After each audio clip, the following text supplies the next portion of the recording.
Jai. Om Namo Bhagavate Vasudevaya.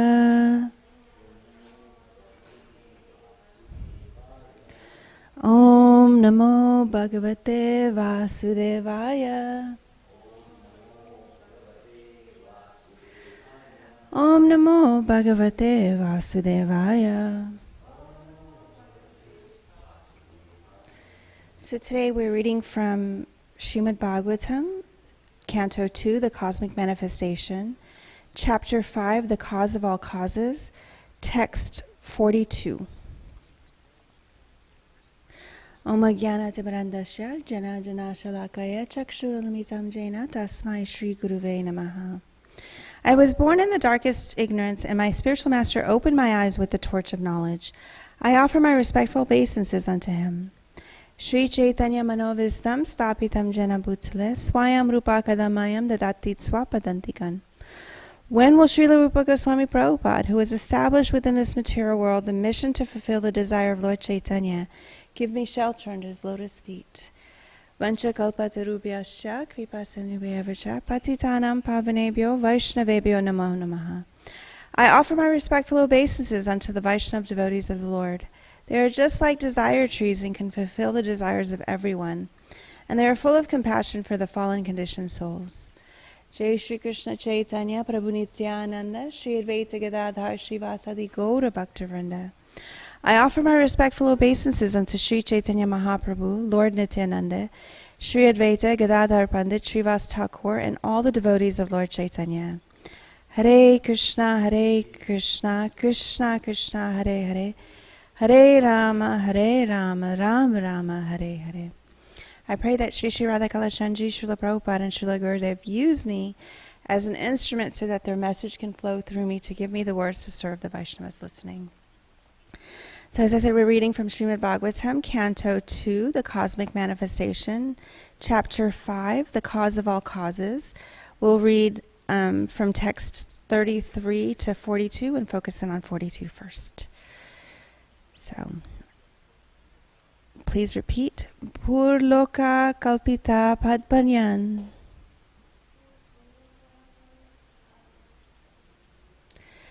Bhuvarloka syanabhita. Swarloka kalpita murdana. Iti valoka kalpana. Please chant.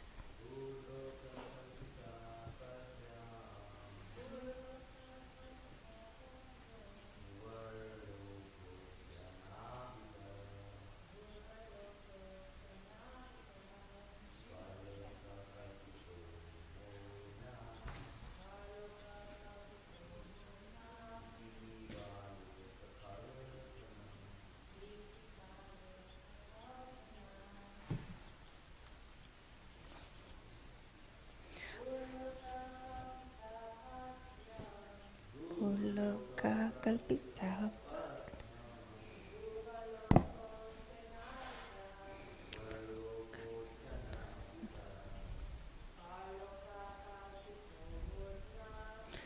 Loka kalpito nam. Iti valoka kalpana. Burloka, the entire planetary system from Patala to the earthly planetary system.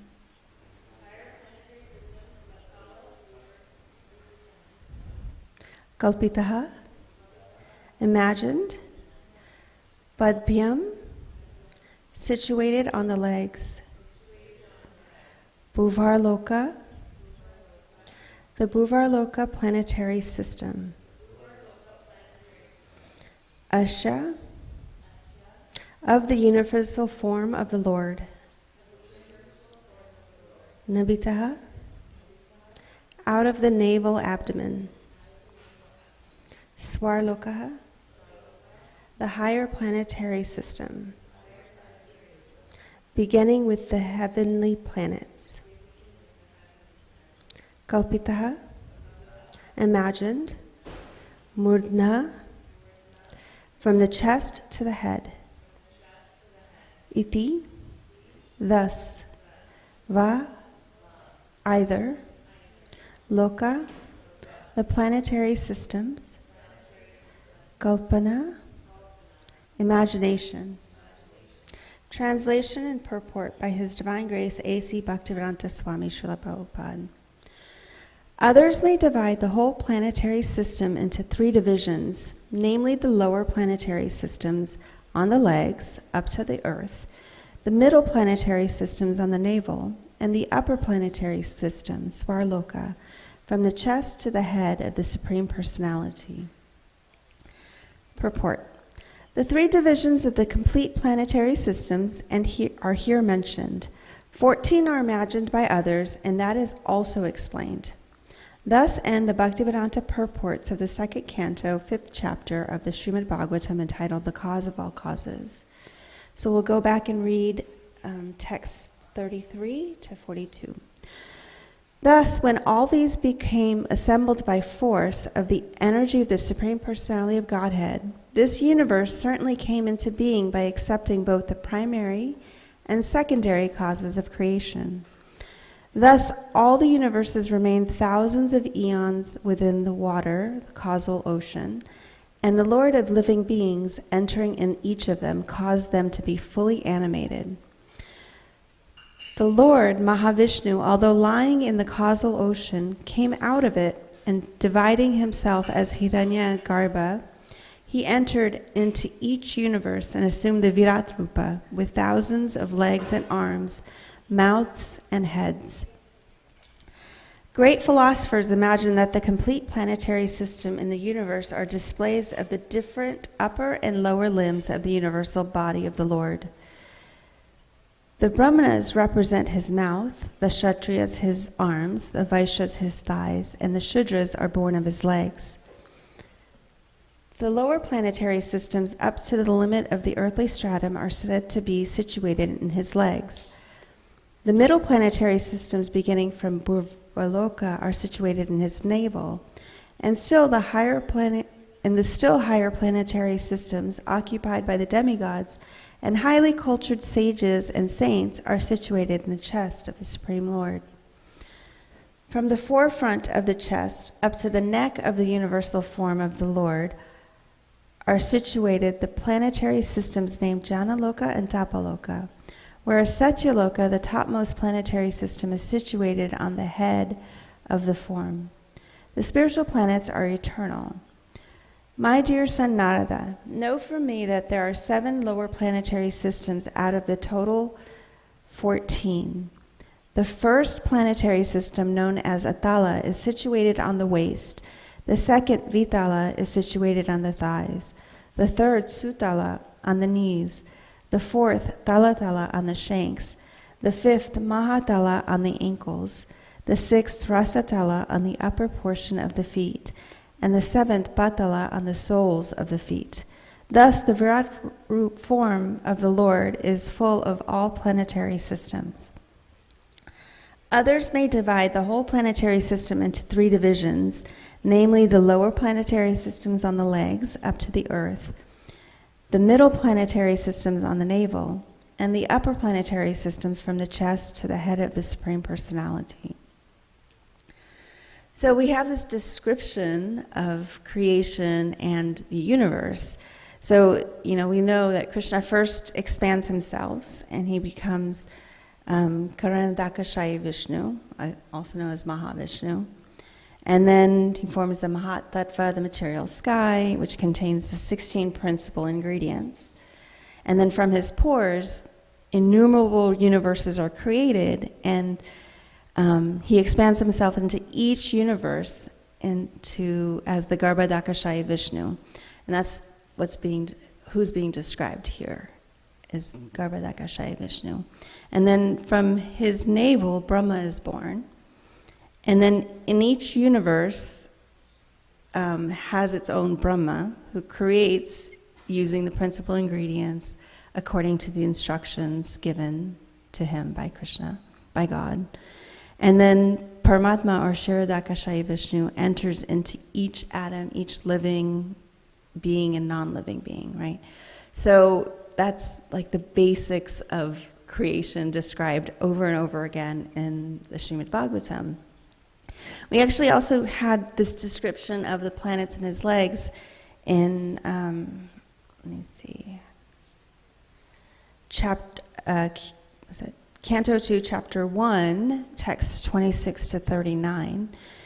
And it's entitled, "The First Step in God Realization is Understanding This Form of the Lord, the universal form." So if it's saying it's the first step of God realization, it doesn't mean that it's the last step of God realization. And last week we were having a discussion of, whether we want to meditate on the universal form versus the personal form of Krishna that we see, the deities that we see all around. So my question to you is, why would we want to meditate on the universal form? Hello.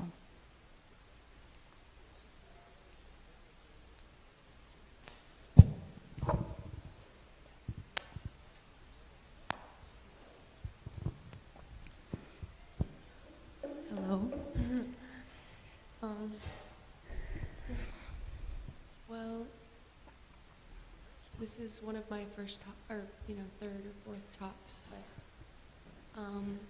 the meditating on the universal form could help feel like the oneness of everything, creation. Yeah. Very good. Thank you for sharing. Just a thought. As it said in Srimad Bhagavatam itself, Vadanti tat tattva vidas tattvam yajnanamadvayam brahmeti paramatmiti bhagavani. So brahmeti is the unmanifested form of Vyakta, right, of the Supreme Lord. How vast it is, as the name itself suggests, Virata Rupa.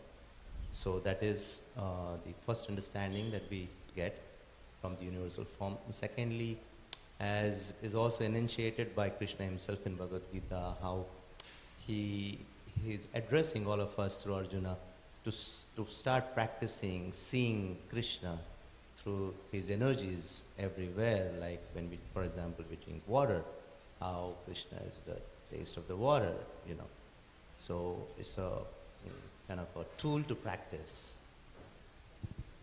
to understand the truth in an unmanifested form. Thank you for sharing that. Yes. So we have this vision of God, right? His vast form. It's described as like all the planets make up the different parts of his body, and then we even look at like the different varnas, like what class of human beings we can have are related to different parts of his body as well, showing that, a couple of things, that no matter what we're doing in our lives, like the varnas are kind of our dharma, what our occupations are, right? So it says, some see like the, what does it say here?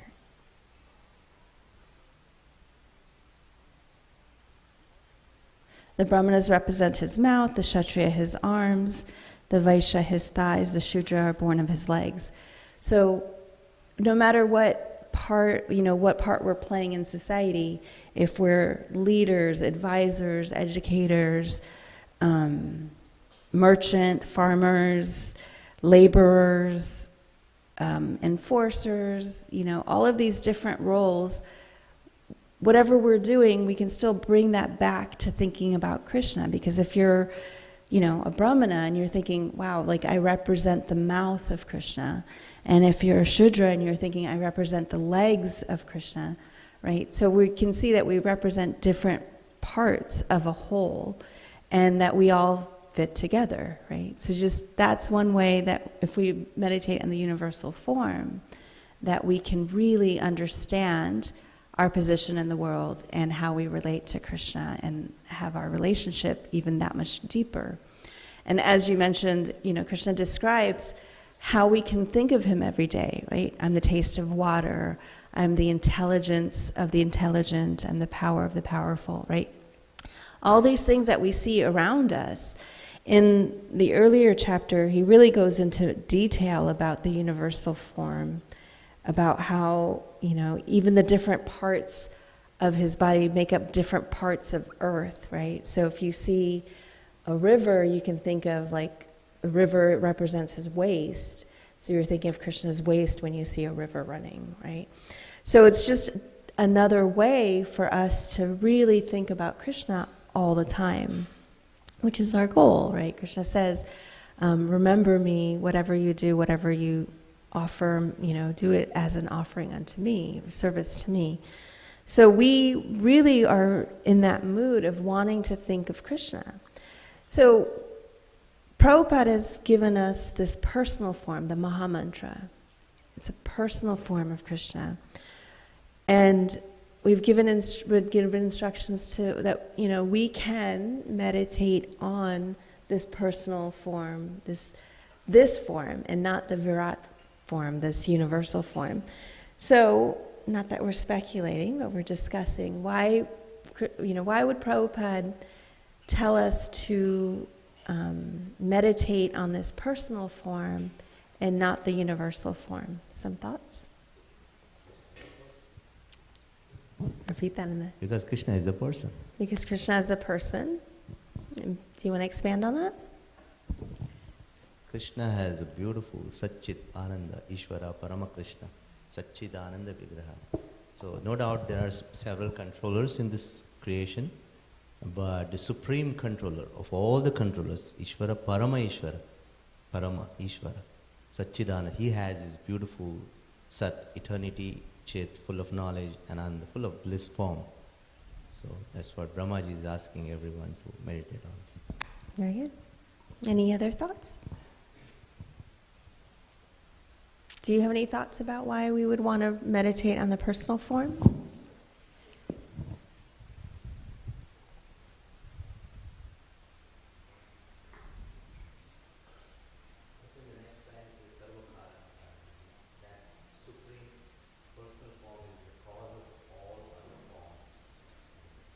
So the Supreme Personal Form is the cause of all other forms? I guess because we're in a physical form, it helps to have that singular form of Krishna. That way we can relate to him and see him. Because it's interesting, we can feel Krishna inside and see it in the water, in the energy and stuff. There's knowing inside in your heart, and then there's knowing visually, so it feels like more concrete way. Thank you, yes. That's a great example, a reason. Do you have anything to add? I was actually, as you were talking, I was thinking that too, that Prabhupada gave us a process for this day and age. He simplified so many things for us, and it is so much simpler to meditate on a person who has feelings and different, it's much easier for us to connect with that and to visualize that in our minds than it is to just, if we were maybe just to be thinking of certain Sanskrit words over and over or trying to feel the vibrations in a room. It's much easier for us to connect in our hearts to the person of God. Yes.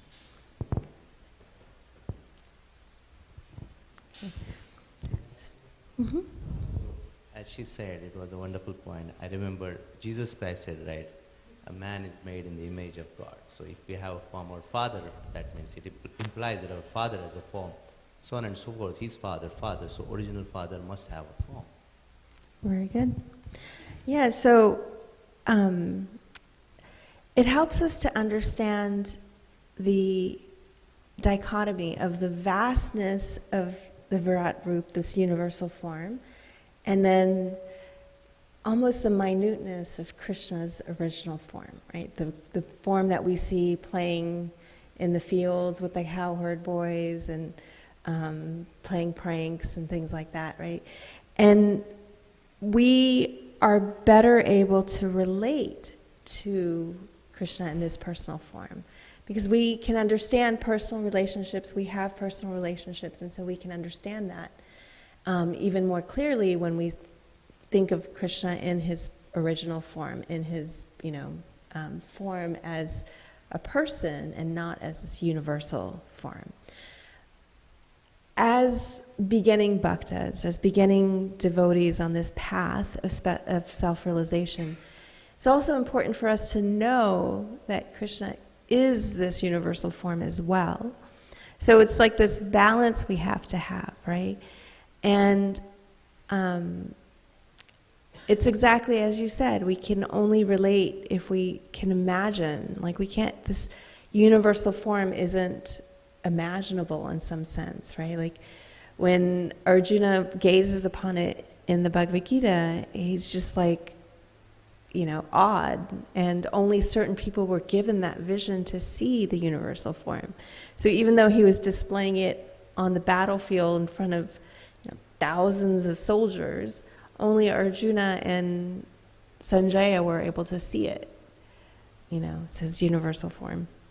So some may say that, well, yeah, we meditate on the personal form because we can't understand the universal form, so the universal form is higher, right? And Prabhupada addresses this over and over again. I was actually listening to a lecture from my spiritual teacher, Tamal Krishna Goswami, who was quoting Prabhupada on this, and that he said that when we think of the universal form, because it's so vast and almost impersonal in a sense, that sometimes we're attracted to that because it allows us to maintain our attachments to the material world.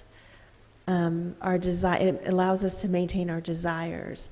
So sometimes we say we want liberation, we want love of God, but we have this underlying attachment to our family, our wanting what we want, our desires. And if we're thinking about Krishna in his personal form, we can either easily let go of that attachment or feel extra guilty and shame for having that attachment. Either way, it's not a good feeling, right, if we're not ready to give it up.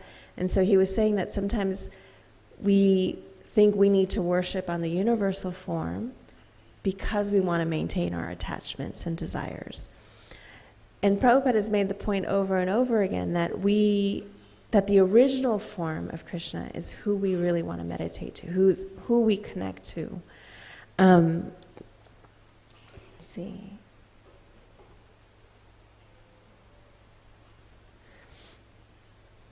It was funny, I was looking up, where Prabhupada mentions these things and what verses and this, that, and I decided to see what ChatGPT would say about this topic. And it was really nice. It said that Srila Prabhupada's teachings emphasize that the personal form of Lord Krishna allows for a more intimate and relatable connection, making it easier for devotees to develop deep devotion and love for God. It goes on to say, Lord Krishna, as described in texts like the Bhagavad Gita and Srimad Bhagavatam, is seen as the most complete and intimate manifestation of the divine, making it easier for devotees to develop a deep and personal connection. And then it concludes by saying, Bhakti Yoga is the most accessible and effective means of attaining spiritual realization. Meditating on Lord Krishna and engaging in devotional activities, such as chanting the Hare Krishna mantra, are central to these practices. So I thought, this is really nice. ChatGPT kind of really was able to get the essence of what Prabhupada was teaching. Of course, we could probably expand on this answer. And, it does get a little repetitive, as ChatGPT can. But I thought that was really cool that, you can find this information. It wasn't able to specifically give me the verses, but we know in, chapter 10, Krishna, describes his universal form. In chapter 7, he describes how he's everything around us, right? And then in chapter 9, he says all of this, and he's like, just think of me, remember me, everything that you do, just remember me, right? So that's what we are striving to do as bhakti yogas, as bhakti yogis, as devotees of Krishna, is to think of him at every moment. And so we learn and understand about these different forms of Krishna because, one, we all have different natures, and so different things will attract us, right? Sometimes some people are more attracted to Lord Ram than they are Lord Krishna. Sometimes, I think I've heard from a lot of people that the first form that they were attracted to in coming to Krishna consciousness was Lord Nrsingadev, right? And I remember when I first laid eyes on Lord Nrsingadev, I just thought he was the most beautiful form that I've ever seen. And I didn't have this fear. I just thought it was so amazing. And then you hear the story of him protecting his devotees, and you think, oh yeah, that's what I want, right? Because in this material world, there's danger at every step. And, if there's not danger, there's calamity, there's challenges. And Nrsingadev lets us, destroy those challenges. Just like he destroys Hiranyakashipu, we can do the same thing with that desires in our heart, right? He does that same thing. He just, vanquishes those desires. So that can be very scary because we've lived thousands and thousands of lifetimes with these desires, and giving them up can cause some fear and anxiety, as much as wanting to fulfill them and even getting them fulfilled causes fear and anxiety, right? Because we have we're in the material world that's full of challenges, right? So then we learn about Krishna, and we learn all these different forms so that we can really, when we meditate in our personal meditation of chanting the Maha Mantra, chanting japa, we can meditate on these different forms as we're listening and hearing. When we're sitting in kirtan, in the call and response singing that we do, that we can really meditate on this form, right? Sometimes it's so wonderful having kirtan in front of the deities because we can see Krishna and Radharani and have an intimate connection. I've experienced this personally myself, and I've had other people relate experiences where they're sitting in kirtan and they are looking at Krishna and they have some sort of moment where it only feels like it's just the three of us, right? The three of you. You're nodding. Do you want to share about an experience that you've had as such? I mean, don't feel pressured to, but it's always nice to hear. I just wanted to ask, sometimes it happens when you sit for a... It's on, just closer to your mouth. So you sit for a kirtan or something, you're seeing it a lot, and then tears start rolling down. So, what should that be considered as? It's what I don't understand. It happens a few times, but then it's am I being too emotional, or is there something else that I'm feeling at that moment? I'm unable to contemplate. So some questions you can ask yourself is, what are you feeling in that moment, right? Really delving into that. The other thing is that when we think of cleansing, of cleaning, we need water, right? And tears are a form of water. So it's cleansing of the heart, that's an external, right? And it could be many different things. Sometimes when I feel tears come, sometimes it comes from a place of guilt. Srila Prabhupada and my Guru Tamal Krishna Goswami have sacrificed so much, right, for us. Prabhupada suffered 3 heart attacks on his way here. He spent so much of his time and energy translating the Srimad Bhagavatam for us that sometimes I feel like I'm not doing enough to take advantage. So I can feel guilty from that. Or sometimes I just feel so connected and grateful to Krishna and the gurus and the parampara and the Srimad Bhagavatam. All of these ways that we are connecting to Krishna that tears come, right? And it's not easy, even if it's tears of gratitude or tears of shame or tears of joy. Feeling that level of emotion can be very hard, right? And so sometimes I think, oh, I don't want to have that connection right now because it's too intense, right? So it's one of those things that we really want to practice, is honoring our emotions even when they are too intense. And that's one of our pillars, is austerity, right? When we look at what that meaning is of not, when we say no intoxication, it's because we're practicing austerity. But what is part of that austerity is that we don't want to numb the emotions that we're feeling. We want to feel them. And so sometimes it's hard. We want to numb it with alcohol or food or TV or Facebook or so many number of things that we don't consider intoxication, but really are ways of numbing our emotions and not feeling the austerity of the world, right? And that austerity can even be joy. Sometimes it's painful to feel joy. One, we think, so many different reasons. So that could be one reason. Of course, everybody is different, and you have to really delve into your own heart and see why those tears come for you, right? Does anyone else have an experience they want to share of being in front of the deities and feeling a connection?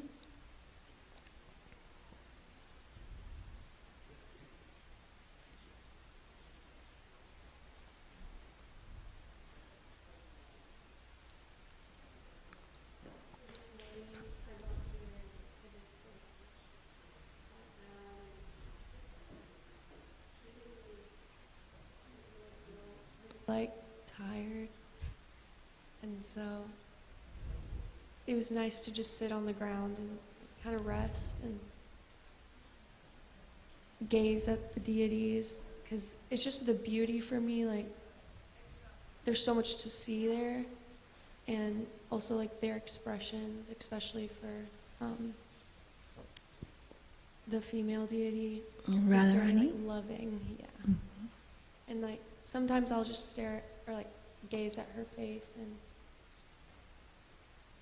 I just see this pleasant like acceptance, and I feel like it's a very like heartwarming experience for me, especially today.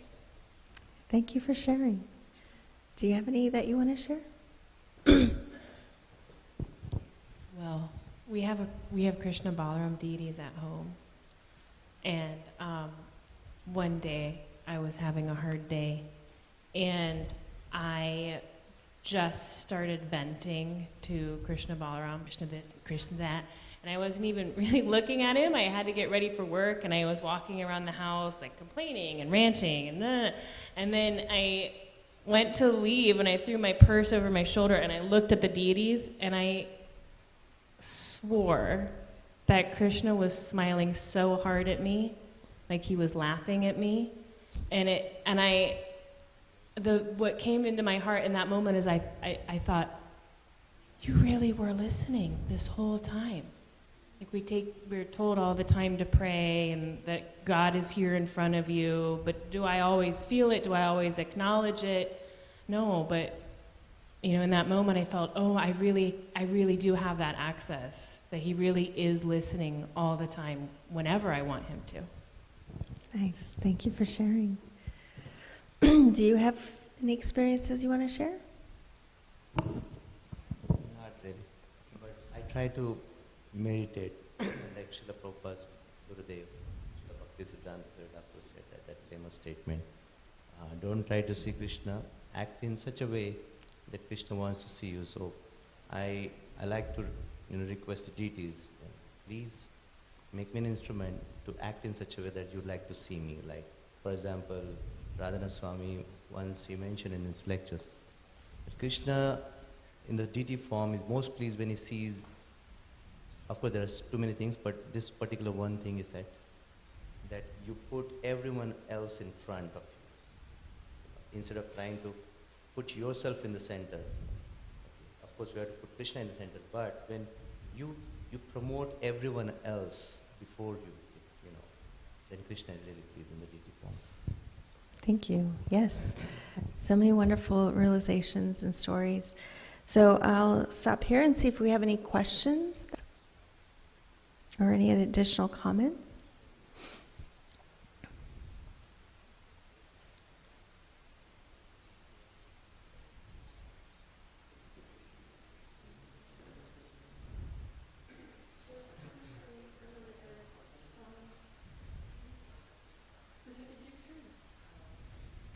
I think the battery must be dying.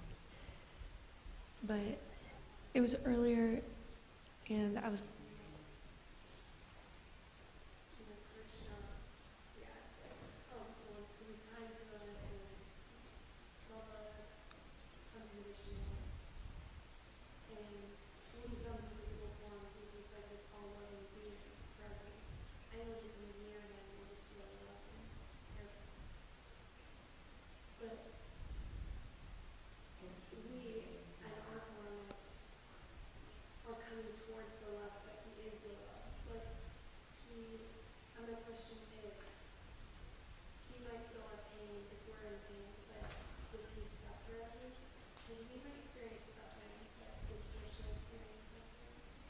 So the comment was made that I think the microphone kind of died, that, Krishna is all loving, and, we may experience love, but Krishna is love. And that we understand that, he feels our love, and he shares in our pain and joy. And the question is, if he shares in our pain, does he feel suffering? And it's a very good question. It's a very complicated question. The thought that comes to mind for me when I hear that question is that quote, I think it might be a Buddhist quote that says, pain is mandatory in the material world, but suffering is optional. So what that means is suffering is really a state of mind that we can learn to overcome, right? So we may be in pain, but we don't let that pain define us or change the way we think of the world or change the way we love other people. Like I always like to share that experience of being in the snowpocalypse here in Dallas where there was no power and it was so cold, right? And it was unbearable when I kept thinking about how cold it was. But when I stopped thinking about how cold it was and thought about all the people that were opening up their homes whenever they had electricity, sending out announcements, hey, I have electricity, please come over. When I thought about all the people that reached out to each other in the community, I no longer was thinking of the discomfort I was feeling. Yes, it was still very cold, but it was no longer a source of suffering. Right, a source of pain. So that's what we're trying to achieve, that no matter what's happening in the world, we're not experiencing that pain and that suffering in the same way.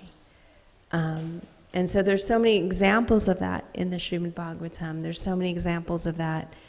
Even Prabhupada, even Krishna says in the Bhagavad Gita, happiness, distress, cold, heat, these things are temporary, and the yogi is very indifferent to it, right?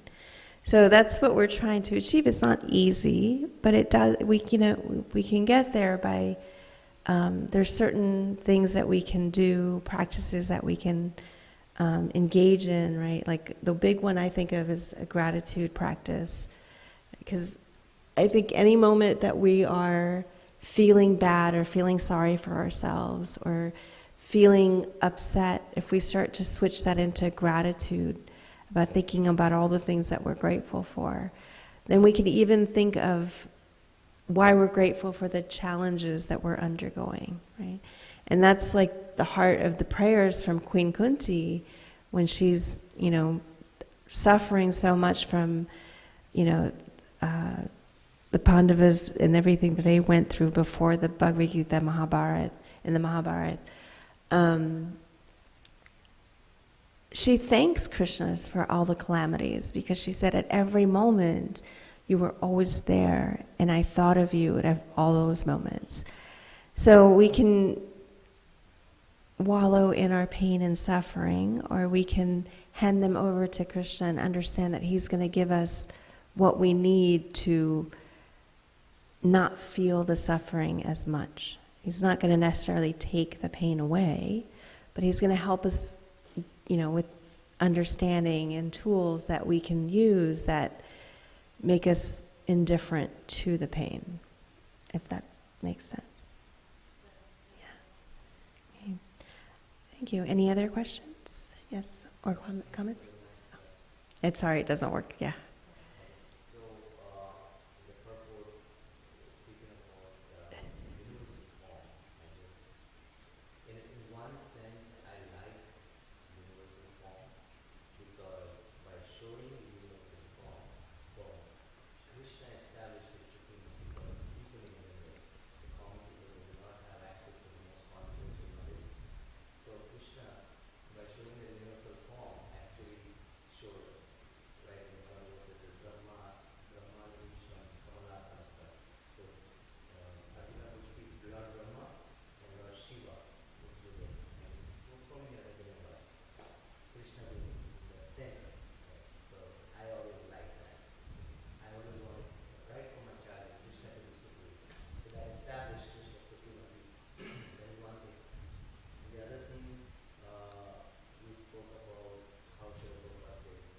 Wait, hold on one second. I'm going to repeat that for the people listening so it's not empty or silent for them for so long.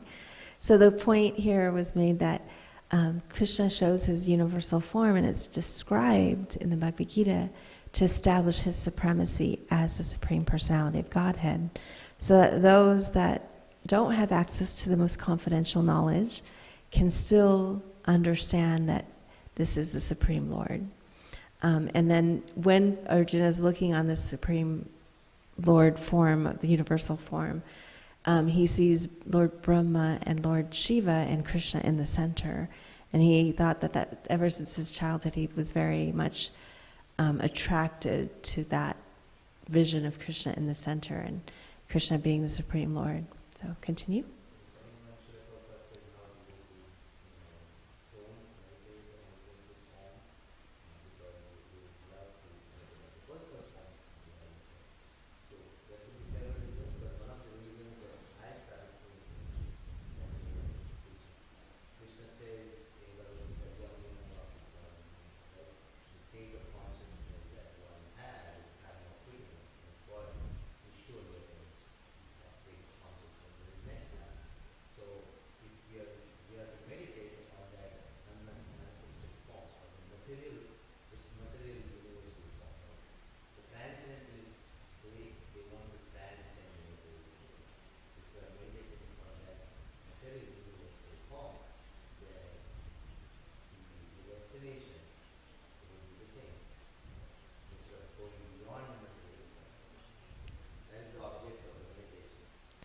Yes, thank you. So, I'm trying to remember how you started. Oh yes, so you were saying that the comment was made that Srila Prabhupada has, instructed us to meditate on the personal form for many reasons, but one reason is that there is that personal connection, and that Right, the state of consciousness at the time of death is what we attain to, that's the next life birth that we'll get into. So if we're thinking of Krishna, then we'll go to Krishna, Krishna Loka, right? Where Krishna is, eternally experiencing these pastimes. But if we're thinking of the universal form, I don't know, where would you go? The material universe, yeah. So again, that's another reason why we meditate on the personal form and not the universal form. So thank you very much. I would say when you're chanting your personal meditation, your japa, really focus in on that personal form of Krishna. Whatever form you see, it could be of the deities, it could be of Krishna playing with the gopis, or lifting Govardhan Hill, or playing with the gopas and eating nice prasadam. So yeah, that's what we can do as we're going through our day, is how are we thinking of Krishna all day long, but especially when we're meditating on Krishna. How are we meditating? Sometimes it's good to honor that first form of Krishna that comes to mind and meditate on that one. So I'll end here. Tarantara Srimad Bhagavatam ki